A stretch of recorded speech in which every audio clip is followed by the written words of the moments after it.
between them in the past, but I think in recent times we've seen much more the level of respect there is between them. Carl Boys alongside me. Big night ahead. Carl will be talking qualification issues a lot, but for these two guys who are through to the next phase, to be first on is a wonderful way to kick things off. Yeah, if you're a fan of Nineball pool, I'm sure you are tuning in to watch this match, because whenever these two players meet, you can expect fireworks. Good break there from Shane. Looks like he's going to have a shot at this 2-ball into the top right corner. Does go into the top left as well. He might play it into the top left because that offers a little bit more of a bigger pocket. And then you can see in the bottom right, there's a nice 3-7 combo. So if he pots this, he's away.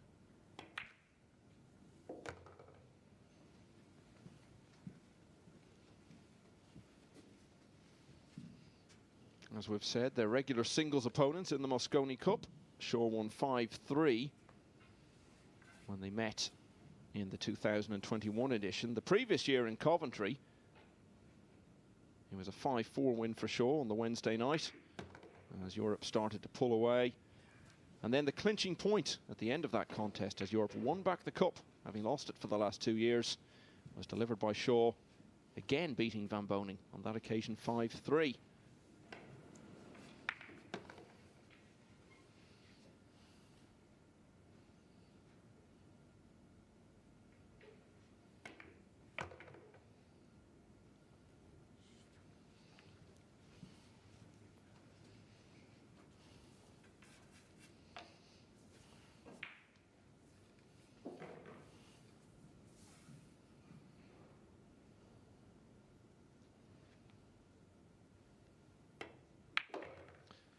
Shaw second in the table at the moment. Van Boening down in 5th. He can still finish ahead of Shaw, though. He's got 9 wins. Shaw currently has 10. And they've both got 2 matches to go. Van Boening still has to face Alban Ocean. That'll be the next match on this table. And Shaw's last match will be against Mieszko Fortunski, who's still battling to get through. This could have finished a little better, Carl. Yeah, the problem he's got here is he can't get enough left spin on the cue ball to get back down for the 9. And he also can't play it with right spin, so we might be seeing, well, I was going to say a bank, but even the bank, he would need to draw the cue ball back. And in doing that, can he avoid the scratch in the middle? So this is an interim position. I mean, he could even just cut the ball. Well, he's eyeing up the bank. That's what you can see straight away. He's going to be drawing this ball back. Oh, delightful shot there, Michael. I actually saw him on the practice table just before going out, and that's exactly the sort of shot he was practicing. Not so much the bank element of it, but being able to draw the ball like that. So a very fine start for Shane Van Boening, and he leads Jayson Shaw 1-0. On the other table, it's Naoki Oi and Omar Al-Shaheen. Oi has really fallen away, made a good start, but he's heading out of the tournament after this match. He completes his roster of 15 with this. From Al-Shaheen's point of view, he's got 3 matches to play. They're the first 3 of the evening on table 2, and he can take himself out of the qualifying situation altogether in a good way. If he makes a good start to the evening, he can clinch his place, and then effectively the night could develop into a 4-way tussle between Fortunski, Szolnocki, Yap and Fischer for just 1 place. But it looks as though he's going to lose the opening rack. This needs to go in clean, and it has done. Nice pot there from Oi. Yeah, he's had cue issues going on. He switched from a wood cue to a carbon cue just before the tournament, but I think he's gone back to the wooden one. Yeah, carbon fibre cues have become the norm in recent years. Back in the day, Michael, when if you'd have walked in the pool room with a carbon shaft, well, you would be seen as easy pickings. Maybe that's the right term. Very, very well put. Jayson Shaw, let's have our first look at him, 1-0 down.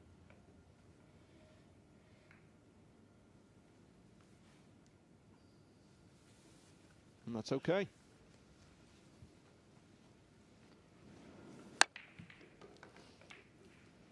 A little bit like Shane, he had to put a good opening ball in his rack, the first rack. Jayson's going to need a good opening shot here as well. And he's going to try and pot this in the top right. I think he's going to play this fairly hard. He's going to play 2 rails for position on the 2 in the other pocket. Oh, he could get into it easy. That's the beauty of using a long cue like Jayson, is you get through the cue ball so easy. You get so much more power and reaction on the cue ball.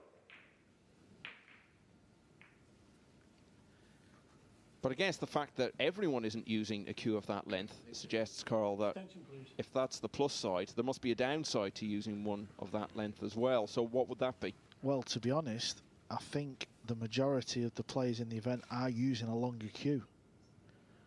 I'm not saying they're all as long as Jayson's. I know Shane uses a longer cue. Earlier today, I was with Jayson.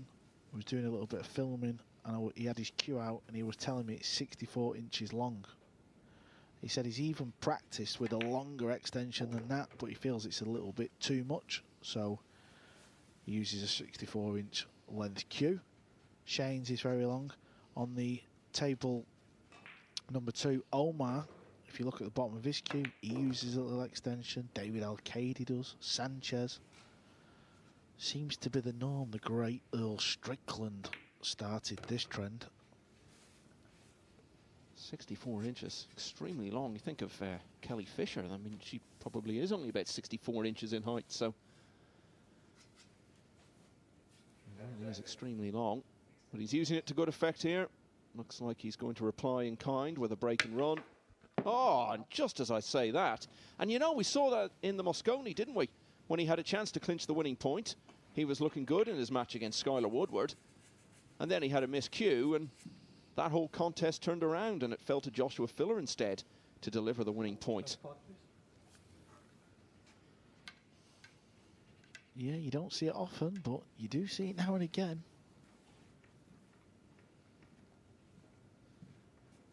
We do fall into the habit, don't we, as commentators, of assuming things. These players are so good. Often you get down to the last 3 or 4 balls and we think, well, the rack's over now. But you can never entirely say it, because something odd like that can always happen. Now, how many amateur pool players watching would play the 6 in this pocket? I bet there's not many.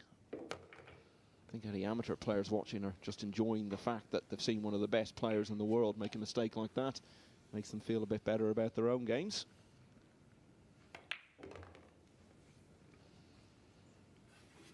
Yeah, the reason Shane did that is because he wanted to play the 8 in the middle. He knew he had so much room for error. So Jayson Shaw scooped the ball off the table. Shane van Boening mopped up from there. He leads 2-0 and he'll be breaking next.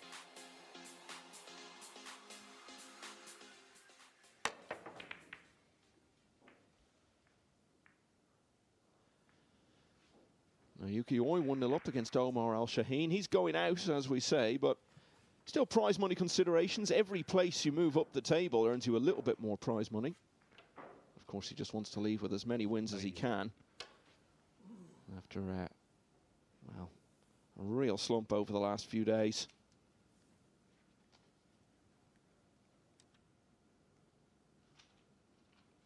Foul. Another miscue, Michael. Well, they're all at it. These guys are supposed to be the best in the world, Carl. Maybe this storm's having a bigger effect than we think. Yeah. Start the clock, please. Maybe during our little break before the evening session, somebody's gone in there and started messing with the cue balls or something. Very bizarre. He did get a good look in Yuki's cue then, though. Like Michael said, he's gone back to the wood shaft. So a little too late, though. SVB is breaking in the 3rd. I like the way Shane's changed his break the last day and a half. He's decided he's going to go full power and just hopefully pot a ball. He's not relying on the wing ball or the 1 ball.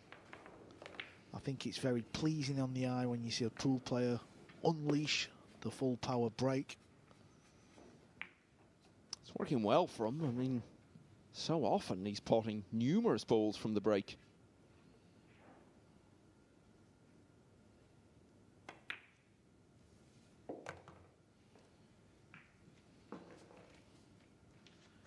Really is a beautiful game, 9-ball pool. Very fast, easy on the eye.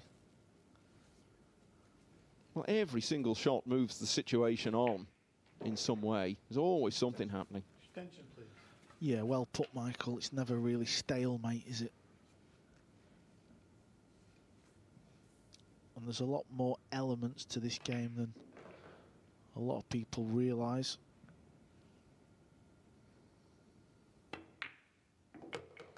Well, when you tell people who might have a bit of interest in cue sports but have never watched 9-ball that the winner of every rack is just the guy who pots the 9-ball, doesn't matter who's potted the previous 8, they think that sounds like a ridiculous game. But then you actually see it in action, particularly when it's played as well as these guys do, and it makes real sense.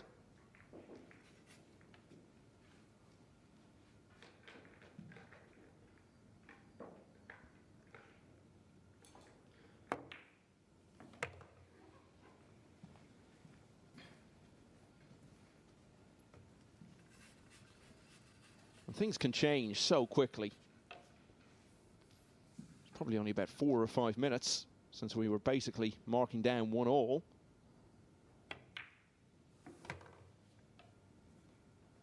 And then Shaw goes for a bit of the high hurdles.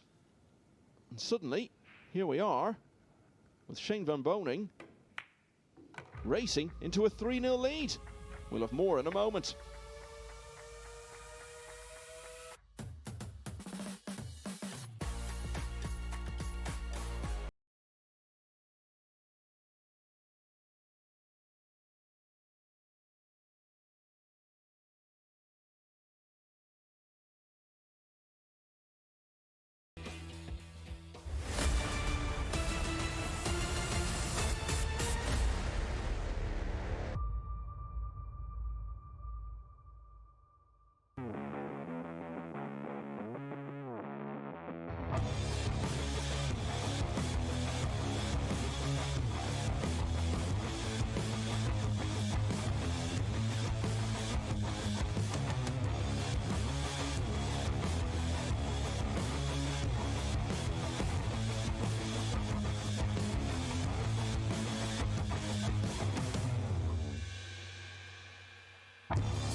One-way traffic at the moment. Shane van Boening leading Jayson Shaw 3-0. Mr. Shaw to break. But Shaw does have the break in the 4th.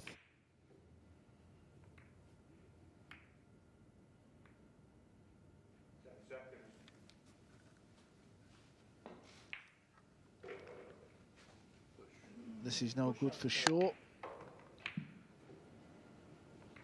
Van Boening, your option.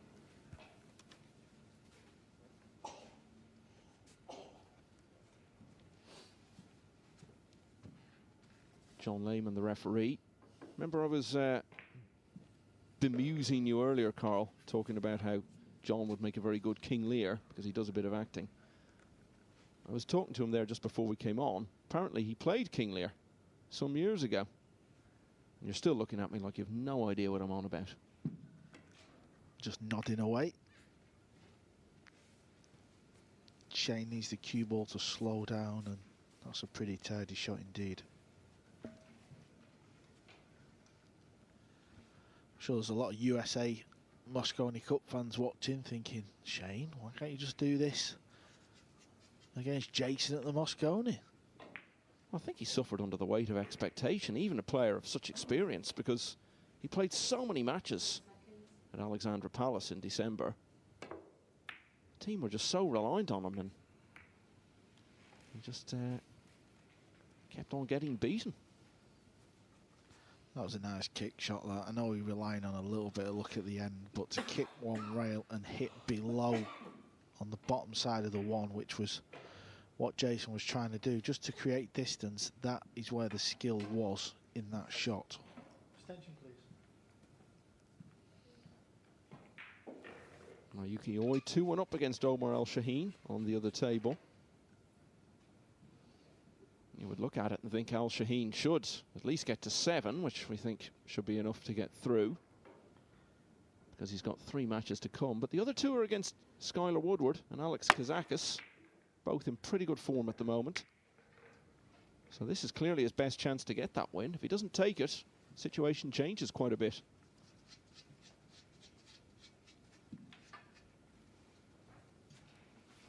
Jayson needs a good long pot here. Of course, he's more than capable.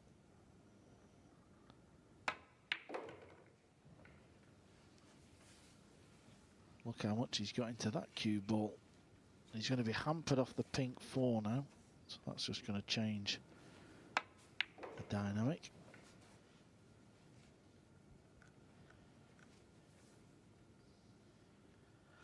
You might play this. You might stun this round off the 3rd rail below the 9. Yeah, watch the cue ball. See how it's going below the 9. Oh, and is it this well? Real nice shot there.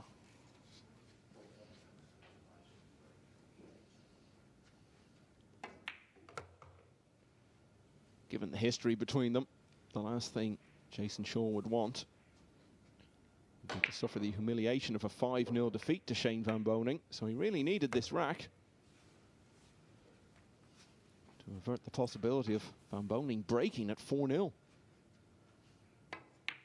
Especially given how well Van Boening is breaking.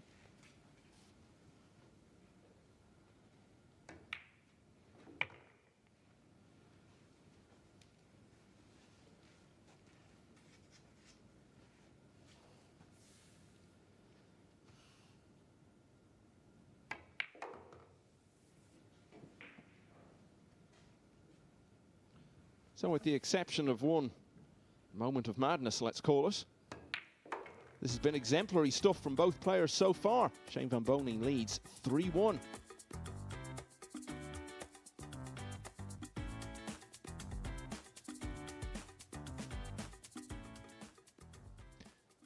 Throughout the night, we'll be keeping a very close eye on the qualification picture. Remember, 6 players being eliminated at the end of tonight.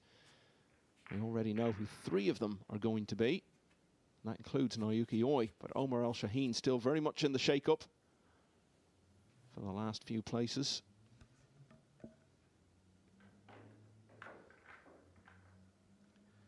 Just look where the cue is on his bridge hand. And the cue ball's going near the side pocket here. And that noise tells you it's gone. That was a real bad mistake there. Stretching way too much. Not the tallest of fellas.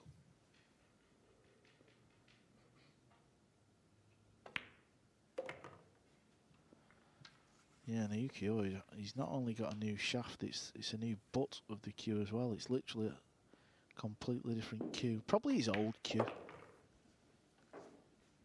Started so well. By Monday night, he had 3 wins out of 4. The only player who had beaten him was Joshua Filler. And it's just all gone wrong since. He's played 10 matches and lost 9 of them. Things could be turning round here. Again though, Michael, He's potted 3 balls. Start your shot clock, please. It's a pull break though at Shane's level. He will know that whenever he arcs it and it goes in the middle, that hurts. Trying to always arc it past the middle if you don't hit it square. Looks a little tricky this, because after he pots the 2, he's got to go all the way up top of the table, and he's going to need an angle on this ball. Straight is no good. Well, if he's straight here, we're going to see some cue power here, because he's got to get back down for this 5 ball. Well, it would be the complete opposite of the shot we've just seen. He seemed to barely touch the cue ball to take it to the other end of the table there. It was all about timing. A bit more power involved here. It's a good effort at least, Carl. Yeah, that is a phenomenal shot. To get there with the cue ball on a brand new table that slides, he's done well.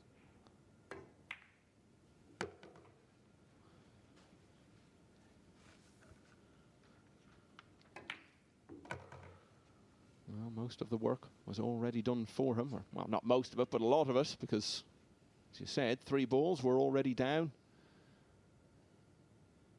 From another lightning break from Shane van Boening.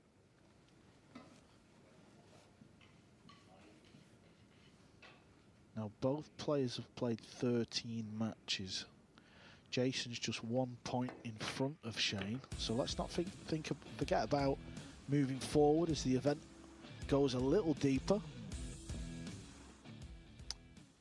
Yep, back to 3-2 now. Yeah, they're all jockeying for position now, those players who are already through. It's a bit like Formula 1 qualifying. Can you get yourself into pole position or on the front row of the grid?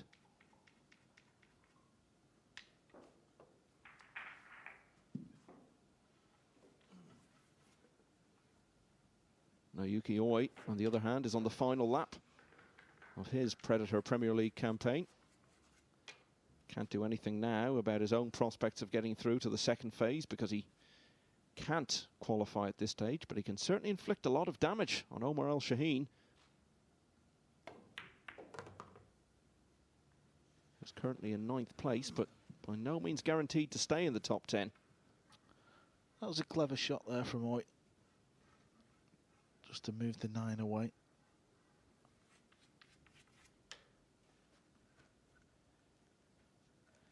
We've been waiting for this night since we've arrived. This is coming to the end of the big group of 16.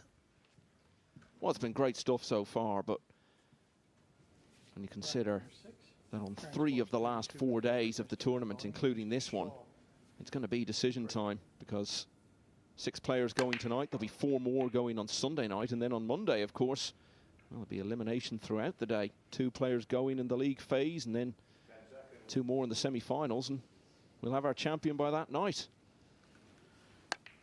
Jayson's just losing the cue ball off this rail. He's trying to cut break and leave the cue ball in the centre. It's a very, very difficult shot, that. And this is the second time in this match he's lost the cue ball over towards his corner. So he's going to attack this. He's got no choice. But this is not an easy pot, even for one of the greatest potters Q Sports has ever seen.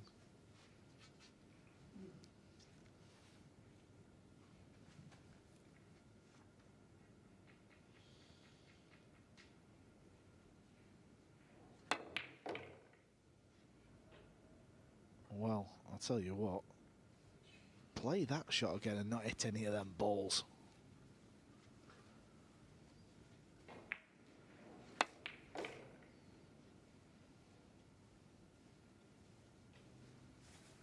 Did take a bit of a gamble though, to be fair. I'm not 100% certain what shot he was playing positional wise. Thought he would have played it a little bit softer and tried to play for the blue 2 in the left centre. So he was taking a little bit of a gamble. Maybe just trying to hit the 9 or the 3 full ball. Now this 2 doesn't pass. I don't know if he can chop it into the right centre. And I don't think it banks into the pocket where the green 6 is. So he might be playing safe. Cue ball up towards the 3. Duck the 2 behind the 9. Needs to slow down.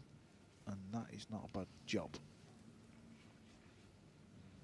Well, say that, Michael. Shane's down on his knees looking, so maybe there's a little window. I think Jason Shaw's been trying to bring Shane Van Boening to his knees for years. Finally achieved it.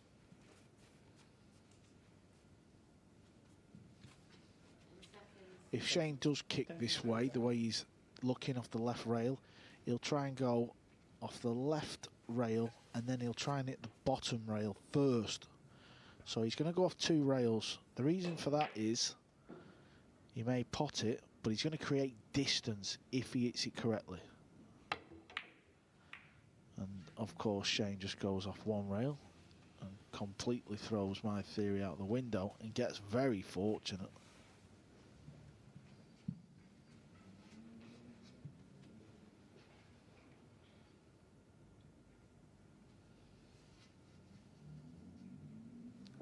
This is a tricky shot because Jayson can hit the left side of the 2 and he'd love to bank it all the way back down.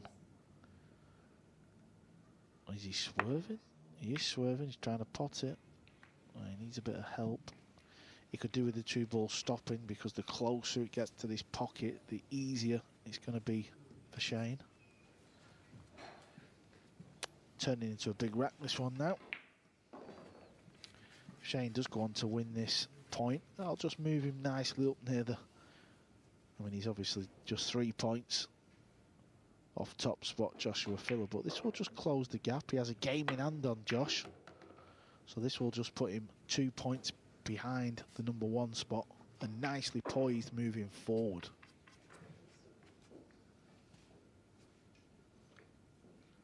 Yeah, defeat for Shaw would end his hopes of finishing top of the table, leading the field into the next phase.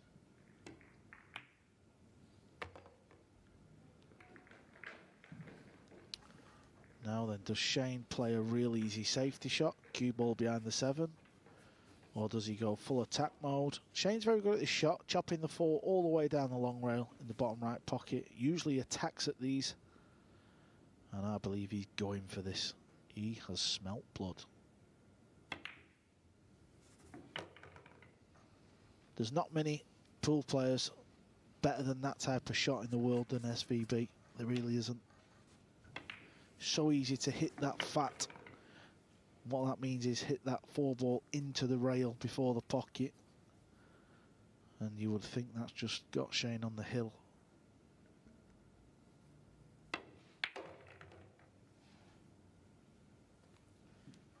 This match could have been all so different for Jayson. Cast your mind back at that miscue. Yeah, so often between players of this quality, so evenly matched, short match, you can very often point to just 1 shot.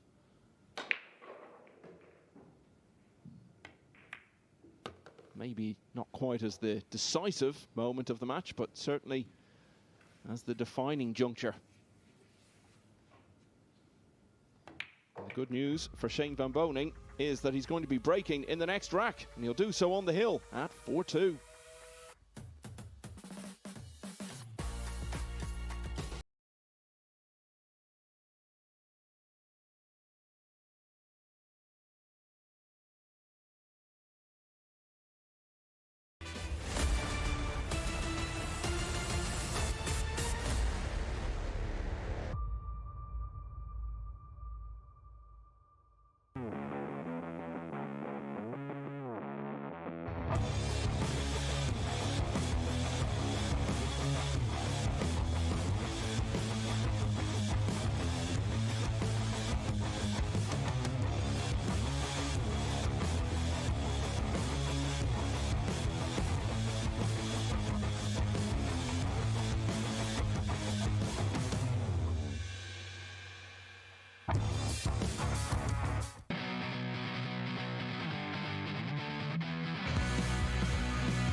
More from this match coming up, but news from the other table, Omar El Shaheen in real trouble. He has just won the 6th rack against Noyuki Oi, got ball in hand when Oi scratched, but he's 4-2 down. Now if he loses that, it raises real doubts about his place in the next phase, so we'll keep an eye on that. But a rare dry break from Shane van Boening.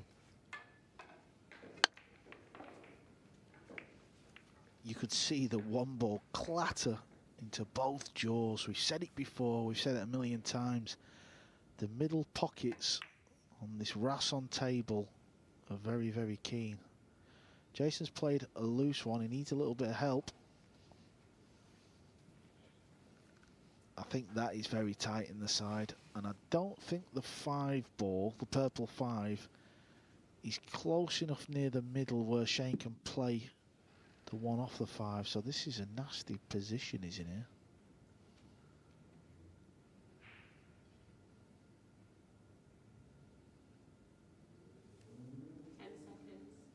Extension, please. That is tighter than you on a night out, Carl. Well, that is very harsh, Michael. Nah, you can always say these things when everyone knows there's no truth to it whatsoever. Well, there might be a little bit of truth to it.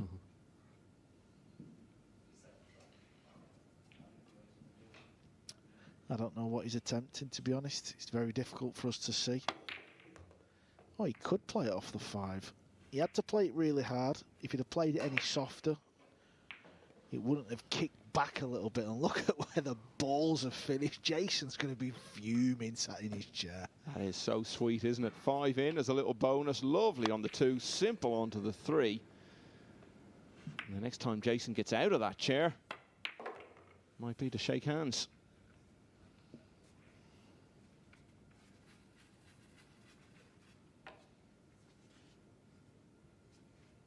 Just a reminder, Van Boening will be staying on this table to play another mainstay of the European Mosconi Cup team, world champion Albin Ocean, up next. So it's not getting any easier for Shane, but this is a big win.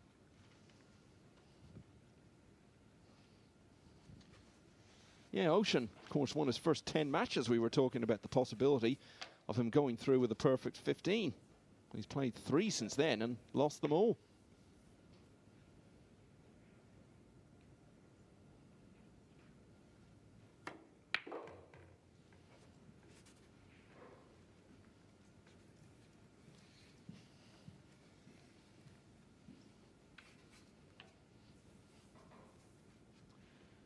It's as good as over now. So Jayson Shaw is not going to go through in first place. He won't be overly bothered. He'll still be in very good shape. I'm sure he'd enjoy the satisfaction of finishing in first place for its own sake. But it isn't going to happen now. The most he can get to is 11 wins. He's just got that one more match to come against Mieszko Fortunski. Joshua Filler already has 12.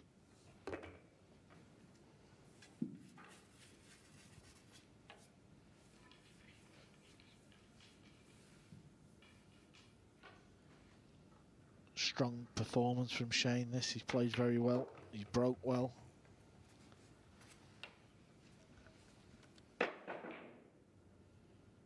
So victory for the USA in the first.